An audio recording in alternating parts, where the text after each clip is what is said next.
नमस्कार दोस्तों, आज की यूट्यूब क्लासेस में आप सभी का स्वागत है। जैसे डेली की तरह आज भी प्रैक्टिस सेट नेक्स्ट लेके आए, जिसमें आपको दोस्तों रेलवे के जितने इंपॉर्टेंट चैप्टर हैं उनमें आने वाले 20 इंपॉर्टेंट क्वेश्चंस आपको देखने को मिलेंगे, जिसमें दोस्तों रीजनिंग का हर उस चैप्टर से क्वेश्चंस उठाए गए हैं जो ज़्यादातर रिपीटेड है और ज़्यादातर अक्सर पूछे जाते हैं। आइए इन प्रैक्टिस सेट में क्वेश्चंस को कंटिन्यू करते हैं। जो आपका पहला इंपॉर्टेंट क्वेश्चन है, एनालॉजी का क्वेश्चन है। जैसे कि नीचे दिए गए विकल्पों में से संबंध संख्या को चुनिए। इस प्रकार का आपका क्वेश्चन देखने को मिलेगा। वहाँ पे ऐसा एनालॉजी का क्वेश्चन जैसे 6 का संबंध 789 से है, तो 3 का संबंध किससे होगा वो आपको यहाँ पे ज्ञात करना है। तो इसमें क्या देखेंगे दोस्तों, जैसे इसमें लॉजिक किस प्रकार का है, मैंने जो आपको पीछे की प्रैक्टिस सेट को देखना ना भूलें, जिसमें मैंने आपको कई प्रकार की ट्रिक ट्रिक भी बताई। क्वेश्चन प्रैक्टिस सेट करने के साथ साथ आपको ट्रिक बता चुका हूँ। उसी ट्रिक को यहाँ पे अभी फॉलो करते हुए यहाँ पे देखेंगे कि किस प्रकार का यहाँ पे वो आपको सॉल्व करना है। तो यहाँ पे देखेंगे दोस्तों, 6 का संबंध यानी 789 से वह किस प्रकार का है वो यहाँ पे देखें। अगर यहाँ पे दोस्तों 6 का वर्ग करें यानी 36 होता है। ठीक है दोस्तों, अगर 6 का क्यूब करें तो यानी कितना होगा, 6 का क्यूब करेंगे दोस्तों आपका 16। तो इस प्रकार से अगर हम यहाँ पे दोगुना करें या तिगुना करें या क्या करें तो इस प्रकार से आ जाए, जो आपके लिए कोई ये मेथड काफ़ी लेंथी हो जाएगा। उस प्रकार से हम क्या करेंगे, यहाँ पे एक ही लॉजिक लगा सकते हैं। यहाँ पे देखें तो यानी 6 से आगे वाला यानी जो क्रम है 7, 8, 9, ये आपका क्रम बन रहा है। उसी प्रकार से अगर यहाँ पे दोस्तों यहाँ पे क्रम लगाएं, यानी 4 के बाद कौन सा क्रम आता है, 4, 5 और 6 यानी 456। तो ऑप्शन में देखें दोस्तों, C option will be the right answer. आपको लगा होगा कि ये बहुत ही सरल ऑप्शन है, तो ऐसा नहीं है दोस्तों। तो जैसे कि प्रैक्टिस सेट में आपके ये तो आपकी प्रैक्टिस सेट चल रही है, तो एग्जाम में आपके ऐसी किसी भी प्रकार के क्वेश्चन आ सकते हैं, तो आप यहाँ पे देखना ना भूलें। तो आप यहाँ पे तैयारी में को अपने कंटिन्यू कर रखें, तो प्रैक्टिस भी डेली की तरह करते रहें। चलो नेक्स्ट क्वेश्चन तो बढ़ेंगे। नेक्स्ट क्वेश्चन को देखेंगे कि नीचे निम्नलिखित श्रृंखला श्रेणी में चिन्ह के स्थान पर कौन सी संख्या आएगी। तो यहाँ पे श्रेणी का क्वेश्चन है, इसमें देखेंगे। सबसे पहले मैंने आपको बताया श्रेणी में किस प्रकार से देखते हैं। पहले तो देखें अंतर, फिर देखेंगे योग भी करके देख सकते हैं या गुणा भी करके देख सकते हैं या गुणा वर्ग भी करके देख सकते हैं। कई प्रकार के मेथड पे आप मैंने प्रैक्टिस सेट करते हैं, वो भी डेली की तरह आज भी उन्हीं को करेंगे। तो यहाँ पे देखेंगे दोस्तों 23 से दोस्तों 800 यानी कि 89 से 78, 78 से 56, 56 और 67, यानी कि आपकी श्रेणी क्या हो रही है, यहाँ से कम हुई, फिर बढ़ी, फिर कम, फिर कम, फिर कम, यानी कि पहला एक स्टेप बढ़ा, फिर कम कम कम। तो इसमें देखें इस प्रकार का लॉजिक लगाने के क्या करें। तो यहाँ पे जो आपको पहचानने के लिए क्या करेंगे, तो यहाँ पे देखें यानी 23 किस प्रकार के, 2 और 1 है, 2 और 3 यानी कि 1 का अंतर है। 1 प्लस हुआ है, और 8 और 9 इसमें भी 1 का अंतर है, और 7 और 8 इसमें भी 1 का अंतर है, 5 और 6 1 का अंतर, यानी 6 और 7 1 का अंतर है। यानी कि इस श्रेणी में आपका 1 का अंतर है। ठीक है दोस्तों, तो यहाँ पे ऑप्शन को भी देखेंगे, और ऑप्शन आपका क्या कहता है, यानी 7 और 8, 4 और 7 में कितने का अंतर, 3 का, और 9 और 9 में आपका 0 का कोई भी अंतर नहीं है, और 3 और 4 में 1 का, और 6 और 9 में आपका 3 का। तो हमने जो श्रेणी में निकाला हुआ था वो किसका निकाला था, अंतर 1 का। तो आपका 1 ये है, तो अगला जो पद आएगा वो क्या आएगा दोस्तों, 34 आएगा। तो ये एक ऑप्शन, इसी प्रकार से भी आपके क्वेश्चन बन सकते हैं। ठीक है दोस्तों, इसी ऑप्शन के साथ जाएंगे जो कि आपका राइट आंसर होगा। नेक्स्ट क्वेश्चन तक बढ़ेंगे। नेक्स्ट क्वेश्चन है, नीचे दिए गए विकल्पों में से लुप्त संख्या ज्ञात कीजिए। तो यहाँ पे दोस्तों लुप्त संख्या ज्ञात करने किस प्रकार से करेंगे वो देखिए। यानी कि यहाँ पे क्या पूछा है, क्वेश्चन मार्क चिन्ह के स्थान पर क्या आएगा। तो यानी कि जैसे कि हमसे पूछा क्वेश्चन मार्क चिन्ह पर क्या आएगा, तो उसी प्रकार से निकालें। उससे पहले वाले 2 में देखेंगे, यानी कि इसमें 9 और इसमें 7 किस प्रकार से आया वो देखेंगे। अगर दोस्तों हम दोनों का आपस में क्या करें, इन दोनों को आपस में जोड़ें, यानी कि 12 में से दोस्तों अगर 3 को हटा दें, तो आपका कितना प्राप्त होगा, 9 प्राप्त होगा। ठीक है दोस्तों, जो हमें ज्ञात करना था वो हमें ऐसे ही निकाला। इसमें भी देखते हैं यही आपका लॉजिक फॉलो हो रहा है या नहीं हो रहा, वो भी आप यहाँ पे देख सकते हैं। यानी 5 और 6 11, और 11 में से दोस्तों 4 को माइनस करेंगे तो 7 भी प्राप्त होगा। ठीक है, हमारा ये भी लॉजिक आपका राइट है। तो हमको यहाँ पे निकालना है, तो वो यहाँ पे निकालने के लिए क्या करेंगे, 3 और 9 को आपस में जोड़ेंगे। तो यानी 12 में से क्या करेंगे दोस्तों, 5 को माइनस करेंगे। तो 5 को माइनस करेंगे तो दोस्तों कितना आएगा, 7। तो 7 will be the right answer हो जाएगा। ठीक है दोस्तों, 7 डी ऑप्शन के साथ जाएंगे जो कि आपका राइट आंसर है। इसी तरह नेक्स्ट क्वेश्चन तरफ बढ़ेंगे। आई होप आपको क्वेश्चन समझ आ रहे होंगे। अगर चैनल पर नए बने चैनल को सब्सक्राइब करें, वीडियो को लाइक करें, जिससे आने वाले डेली के प्रैक्टिस सेट का नोटिफिकेशन आपसे सबसे पहले पहुंच सके। तो क्वेश्चन तरफ देखेंगे कि यदि फ़ोन को 58 की को 41 लिखा है, तो कॉल को क्या लिखा जाएगा वो आपको यहाँ पर ज्ञात करना है। तो ऐसे मैंने आपको कई मेथड बताए। तो अगर आपको ये फ़ोन लिखा हुआ है तो यानी कितने अल्फ़ाबेट हैं और किस प्रकार से यहाँ पर बड़ी संख्या दी हुई है तो वहाँ पर निकालना है। वो कैसे निकालेंगे वो भी मैंने आपको बता चुके हैं। तो इसमें देखें सबसे पहले PHONE फ़ोन है, PHONE तो यहाँ पे N है दोस्तों, NE ठीक है दोस्तों। अब यहाँ पे क्या लिखा है दोस्तों 58 लिखा है। अगर हमको ये पता है कि अल्फ़ाबेट हमारे कौन से स्थान पर आते हैं, ABCD में कौन से स्थान पर आते हैं, वो हम अच्छे से अपने समय को बचाते हुए इन्हें सॉल्व कर सकते हैं और जल्दी से जल्दी आपको बता सकते हैं। तो यहाँ पे देखेंगे 16 PH आता है 16 पर और H आता है आपका 8 पर और O आता है आपका 15 पर और N आता है 14 पर, E आता है आपका 5 पर। अगर दोस्तों इन सभी को क्या करें आपस में जोड़ दें, इन सभी को क्या करें दोस्तों आपस में जोड़ दें तो आपका यानी कितना आ जाएगा 58 आपको प्राप्त हो जाएगा। किस प्रकार से होगा आप यहाँ पे जोड़ के भी देख सकते हो। यानी 16 30 31 16 15 31 हो गया, 31 और यहाँ पे दोस्तों कितना 8 आपका यहाँ पे हो गया। और इसी प्रकार से यानी कि 31 और 14 यहाँ पे जोड़े 5 यहाँ पे जोड़े 58 आपका प्राप्त हो रहा है। उसी प्रकार से यहाँ पे की को भी देख सकते हैं। की आपका कितने पर आता है, की आता है आपका 11 पर, ई आता है 5 पर, बाई आता है आपका 25 पर। इन सभी को जोड़ेंगे दोस्तों यानी 25 11 या 36 36 और 5 41 तो 41 आपका राइट आंसर हो जाएगा। यानी कि आंसर आपका क्या है, ये कॉल का निकालना है आपको आंसर क्या आएगा। यानी कि हमने ये मेथड बताया, लॉजिक लगाया किस प्रकार से है वो आपको यहाँ पर निकालना है। तो यहाँ पर हम निकालेंगे सी का। सी आपका 3 पर, ए आता है 1 पर, एल आता है आपका यानी एल 12 पर और दूसरी एल आता है आपका 12 पर। इन सभी को आपस में जोड़ेंगे। इन सभी को जोड़ने को क्या करेंगे 12 और 12 24 1 25 25 और 3 28 तो 28 will be the right answer हो जाएगा। ऑप्शन ए के साथ जाएंगे जो कि आपका राइट आंसर है। आई होप आपको क्वेश्चन समझ में आए। नेक्स्ट क्वेश्चन तरफ बढ़ेंगे। अगर क्वेश्चन से आपको समझ नहीं आता तो वीडियो को पॉज करके अच्छे से समझ सकते हो, जिससे आपको समझने में कोई भी कठिनाई नहीं होती। और आपको कठिनाई भी परेशानी भी होती है तो आप कमेंट कीजिए, जिसका आंसर मैं आपको तुरंत ही दूंगा। दिए गए वर्गों में संबंधित बैन आरेख का चयन कीजिए। तो यहाँ पे क्या करते हैं दोस्तों, सबसे पहले बच्चे के पास आपको समझने नहीं आता किस प्रकार बैन आरेख बनेगा। हमने जानते हैं कि अपने आप ही लॉजिक लगा सकते हैं कि हमने सबसे पहले बनाया भारतीय का, यानी कि कोई बैन आरेख बनाया किसी का भी बना लो, यानी संगीतकार का बनाओ, वैज्ञानिक का बनाओ या भारतीय का बनाओ। हमने बनाया दोस्तों भारतीय का। तो ठीक है दोस्तों, तो भारतीय का बनाया। भारतीय और दूसरा है आपका वैज्ञानिक। तो वैज्ञानिक और भारत में कोई भी संबंध है या नहीं वो आपको यहाँ पे देख सकते हो। यानी कि आपके जो वैज्ञानिक होते हैं कुछ भारतीय भी होते हैं, कुछ विदेश के भी होते हैं। तो यानी कुछ का संबंध इसमें दर्शाया जाएगा। यानी वैज्ञानिक का ये बनेगा।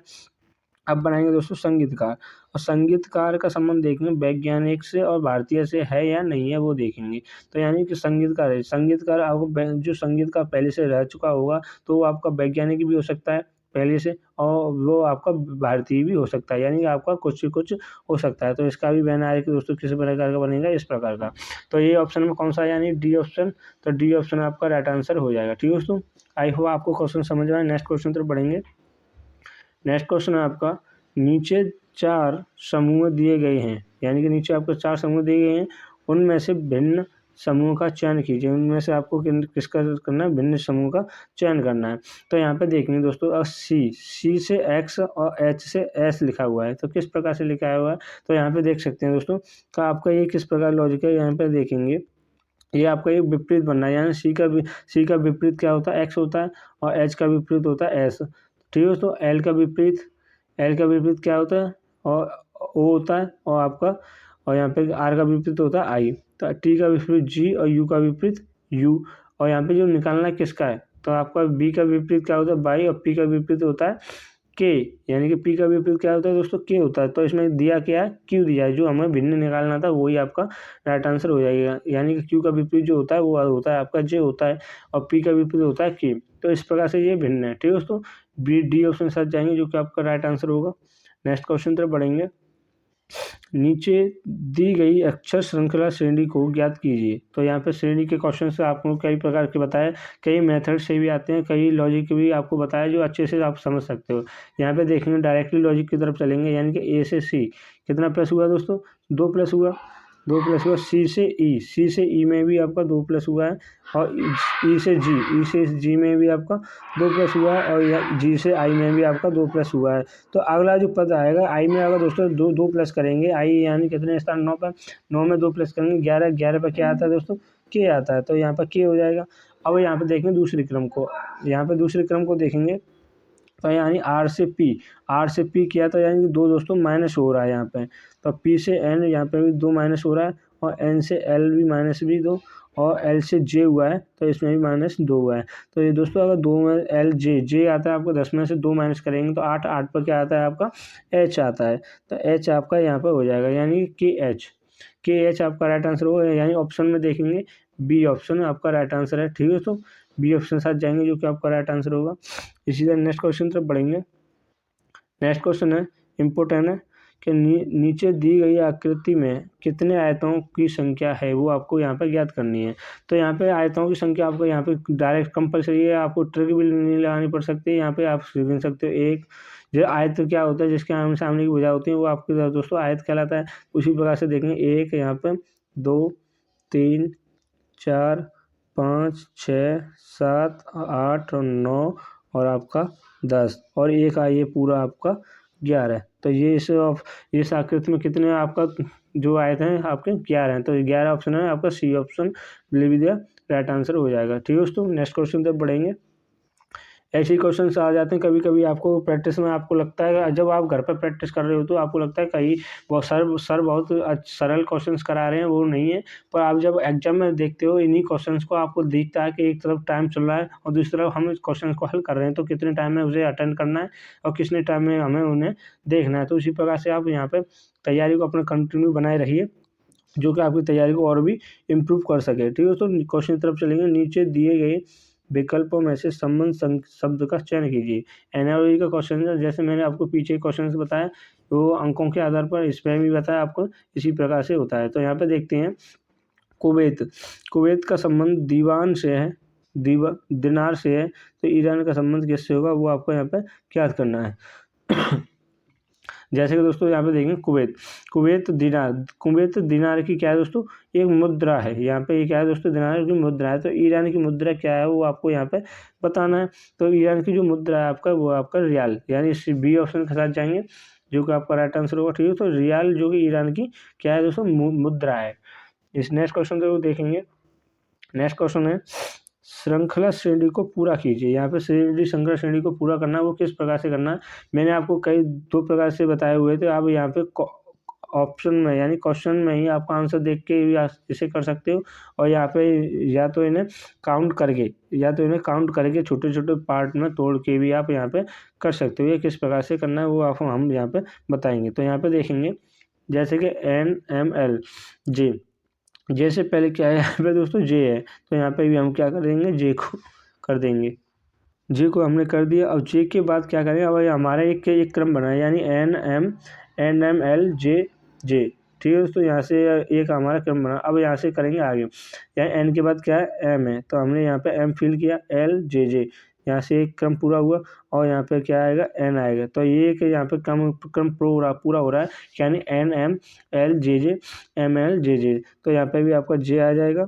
उसी प्रकार से आपका कोई कुछ भी नहीं करना है, आपने एक फिल कर दिया क्रम बना लिया, उसके बाद ऑटोमेटिकली आपके सभी बढ़ते जाएंगे। तो यहाँ पे आएगा एल, तो यानी ऑप्शन में देखेंगे यानी लास्ट में एल किसके है यानी कि ए ऑप्शन आपका राइट आंसर हो जाएगा। ठीक है, तो जो हमने भरा वहाँ पे ये भी हमने फिल कर दिया। ठीक है दोस्तों, ए ऑप्शन साथ जाएंगे जो कि आपका राइट आंसर होगा। नेक्स्ट क्वेश्चन तरफ बढ़ेंगे। नेक्स्ट क्वेश्चन है निम्नलिखित पासे में चित्र के विपरीत कौन सी आकृति होगी। चित्र के विपरीत कौन सी आकृति, त्रिभुज के विपरीत आपकी कौन सी आकृति हो वो आपको याद करना है। तो हमने आपको बताया हुआ था सबसे पहले किस प्रकार से आपको यहाँ पर निकालना है। यहाँ पे देखिए, यहाँ पे जिसमें 2 आकृति आपको सेम दिखाई दे रही तो वो आपका नहीं हो सकता, तो यहाँ पे ये आपका गलत हो जाएगा। तो यहाँ पे क्या करेंगे, इन दोनों पासों को देखेंगे। इन दोनों पासों में आपका ये भी आपका सेम है, ये भी आपका सेम है, सर्कल भी है। तो यानी कि इसका जो पूछा हुआ है त्रिभुज का, और त्रिभुज का है तो आपका ये कौन सा कोण है, यानी कि इसमें आकृति तो दी नहीं है, तो इससे क्या कहते हैं वो आपको याद करना है। तो इससे क्या कहते हैं दोस्तों, षटकोण कहते हैं। वृत्त भी नहीं कहते, रेखा भी नहीं कहते और ना ही वर्ग कहते हैं। तो डी ऑप्शन भी राइट आंसर होगा। ठीक है दोस्तों, नेक्स्ट क्वेश्चन तक बढ़ेंगे। अगर आपको क्वेश्चन समझ में नहीं आते तो वीडियो पॉज करके अच्छे से समझ सकते हो और कमेंट कीजिए, आपको उसका आंसर मैं आपको तुरंत ही दूंगा। यहाँ पे देखेंगे यदि एक निश्चित कोड में पोर्ट को अटॉप के रूप में लिखा जाता है तो अरेना को कैसे लिखा जाएगा वो आपको यहाँ पे याद करना है। यहाँ पे सबसे पहले देखेंगे दोस्तों POT, POT यहाँ पे सही अच्छे से क्रम को लिख सकते हैं। POT को क्या लिखा है दोस्तों, और टॉप लिखा हुआ है, और टॉप लिखा हुआ है। तो यहाँ पे किस प्रकार से लिखा है वो आपको यहाँ पे देखना है, लॉजिक क्या लगा है। और यहाँ पे मैंने आपको कई प्रकार से भी बताया, या तो इनके स्थान के आधार पर भी कर सकते हो या इनके क्रम के भी आधार पर कर सकते हो। यहाँ पे देखेंगे, और यहाँ पे मैंने एक मेथड भी और भी बताया हुआ था कि आपको क्रॉस करके भी आपको यहाँ पर कर सकते हो। यानी कि पी का यहाँ पर क्यू और टी का यहाँ पे यू और ओ का यूं का तो ही एज इट इज लिख दिया है, यानी ए को इसने प्लस किया है, ए का इसने अलग किया है। उसी प्रकार से हम यहाँ पर क्या करेंगे दोस्तों, अरेना को अरेना अरेना को करेंगे दोस्तों। तो अरेना में करने के क्या करेंगे दोस्तों, यहाँ पे हमने किया तो ए को तो एज इट इज लिख देंगे, यहाँ पे ए का अब इसको क्या करेंगे, क्रॉस मल्टीप्लाई करेंगे। ए पी आर को सबसे पीछे करेंगे तो सी ऑप्शन आपका राइट आंसर होगा। आपने यहाँ पे डायरेक्टली देख लिया कि क्या आएगा क्या नहीं आएगा। तो ए का यहाँ पे न्यू का और ई को आपको क्या करेंगे, एज इट इज लिख देंगे। तो एन और ई, ठीक है दोस्तों। तो किसके साथ जाएंगे, ए ऑप्शन के साथ जाएंगे, जो कि आपका राइट आंसर होगा। ठीक है दोस्तों, नेक्स्ट क्वेश्चन की तरफ बढ़ेंगे। नेक्स्ट क्वेश्चन है आपका 13, यानी कि दी गई आकृति का MN रेखा का प्रतिबिंब कैसा होगा वो आपको ज्ञात करना है। वो किस प्रकार का होगा वो आपको किस प्रकार से ज्ञात करेंगे वो देखिए। तो यहाँ पे देखेंगे दोस्तों, अगर पाइप 5 को इस प्रकार से है, अगर मिरर पे देखने पर कुछ इस प्रकार का बनेगा। यहाँ पे क्वेश्चन में आपको कमियां देखनी है तो आप अच्छे से क्वेश्चंस को कर सकते हो। और पी आपका सीधा ही बनेगा। तो पी आपका सीधा और ये भी आपका सीधा है, तो ये भी आपका ठीक है। तो यानी कि इसमें जो दो आकृति हैं, तो यानी कि आकृति आपकी किस प्रकार की बनेगी वो आपको ज्ञात करना है। तो यहाँ पे यानी कि ये ऑप्शन आपके गलत हो जाएंगे, तो यानी कि उल्टी तो बननी नहीं है। तो ए और बी में से आपका कोई भी आंसर हो सकता है। तो यहाँ पे देखिए, ये भी आपका 3 लाइन और 3 लाइन इसमें भी, तो ये भी इस प्रकार से भी आप निकाल सकते हो। तो इसमें देखिए दोनों में कमी क्या है, तो कमी क्या है, ये आपका एज इट इज बना हुआ है, ये भी आपका एज इट इज बनाया हुआ था, ये भी आपका नहीं हो सकता है। तो बी ऑप्शन साथ जाएंगे, जो कि आपका राइट आंसर होगा। इसी तरह नेक्स्ट क्वेश्चन की तरफ बढ़ेंगे। आपको क्वेश्चन, अगर मिरर वाले आपके क्वेश्चंस आते हैं तो आपको कुछ नहीं करना, आपको कोई भी आकृति नहीं देखनी, केवल उसकी कमियों को निकालना है, उसमें कमी क्या है। इसमें अगर कोई भी 5 है या ए बी कोई अल्फ़ाबेट बना हुआ तो उसमें आपको किस प्रकार का दिखाई देगा वो आपको निकालना है। तो उसी प्रकार से आप यहाँ पे अच्छे से क्वेश्चन को कम समय में अच्छे से कर सकते हो। तो यहाँ पे देखेंगे ए को भागित, यानी कि ए का दोस्तों भागित है, यहाँ का भागित का चिन्ह लेगा। बी को गुणा, बी का हमने गुणा किया। सी को प्लस, और सी को कर दो दोस्तों प्लस, और डी को कर दो माइनस। वो आपको यहाँ पे निकालना है, और यहाँ पे बोर्ड मार्क्स के नियम के अनुसार आप अच्छे से कर सकते हो। और दोस्तों 3 का भागित 39 में देंगे तो 13 बार, ठीक है दोस्तों। तो हमने ये लिखा गुणा आपका 11 और प्लस के 57 माइनस के 29, ये आपका हो गया। तो यहाँ पे निकालेंगे दोस्तों, 13 का गुणा कर देंगे, 33 और 33 और 11 आपका, और 11 और 3 आपका हो गया 14। तो आपका 14 143 प्लस, और यहाँ पे 57 से आपको 29 को माइनस कर देंगे, यानी 17 में से 9 गए तो 8, और यहाँ 4 में से 2 गए तो 2। और यहाँ पे दोस्तों सभी को प्लस करेंगे तो 8 और 3 11, तो यानी कि 11 और 14 2 तो 16 और एक आपका 70, तो यानी 131 will be the right answer होगा। डी ऑप्शन साथ जाएंगे, जो कि आपका राइट आंसर है। अगर आपकी कैलिब्रेशन अच्छी है, आप अच्छे से कर सकते हो, तो आप कम समय में आप अच्छे से क्वेश्चन को भी अटेंड कर सकते हो। ठीक है दोस्तों, नेक्स्ट क्वेश्चन तक बढ़ेंगे। नेक्स्ट क्वेश्चन है, उस विकल्प को चुनिए जो दिए गए युग्म से संबंधित है। तो संबंधित है, एच का संबंध यहाँ 16 से है, तो डी का संबंध किससे होगा, किस 8 है। तो वहाँ पे यही आपको लॉजिक यहाँ ऑप्शन को देखकर आपको निकालना है। यहाँ पे देखेंगे दोस्तों, 8 आपका कितने स्थान पर आता है, 8 पर आता है, यानी 8 का दोस्तों 2 गुना करेंगे तो आपका 16 है। और ऐसे डी आता है आपका 4 पर, 4 का 2 गुना करेंगे दोस्तों 8, आपको ये प्राप्त हो जाएगा। उसी प्रकार से ऑप्शन को देखना है, यानी कि आता है आपका 11 पर। आपको निकालना क्या है, संबंधित युग्म को चयन करना है, यानी इससे जो संबंध वही हमारा लॉजिक क्वेश्चन में ही लगता है, वही हमारा लॉजिक लगना चाहिए ऑप्शन में, तो हमारा सही है। एंड क्या आता है आपका 11 पे, 11 का 2 गुना करेंगे दोस्तों तो आपका कितना आना चाहिए, 22 आना चाहिए, तो ये भी नहीं है। टी आता है आपका 20 पर, तो ये दे रखा है, ये भी नहीं है। और ई आता है आपका 5 पर, और यहाँ पे देखें आर आर आता है आपका 18 पर, 18 दूनी 36 होना चाहिए, ये भी गलत है आपका। यानी सी ई पे आता है 5 पर, 5 दूनी 10, ये आपका योग में आपका मैच खा रहा है, यानी कि C option will be the right answer होगा। ठीक है दोस्तों, सी ऑप्शन साथ जाएंगे जो कि आपका राइट आंसर है। तो यहाँ पे देखेंगे दोस्तों इंपॉर्टेंट क्वेश्चन है, और ये आपका ज़्यादा ही हार्ड नहीं है, ये भी बहुत सरल क्वेश्चन है। आपको देखते हैं कितने बच्चे इसका आंसर दे पाते हैं। तो ठीक है दोस्तों, कमेंट कीजिए इसका आंसर क्या होगा। आई होप आज की क्लास में जो भी जितने प्रैक्टिस सेट कराए, क्वेश्चंस कराए, इस प्रैक्टिस सेट में मैं आपको 16-15 क्वेश्चंस आपको कराया, और प्रैक्टिस सेट को मैं आपको टेलीग्राम चैनल पर डाल दूँगा, जिसमें आपके 20 से 25 क्वेश्चंस आपको देखने को मिलेंगे। ठीक है दोस्तों, आज की क्लास को यहीं पे विराम देते हैं। जय हिंद, जय Bharat, thanks for watching video.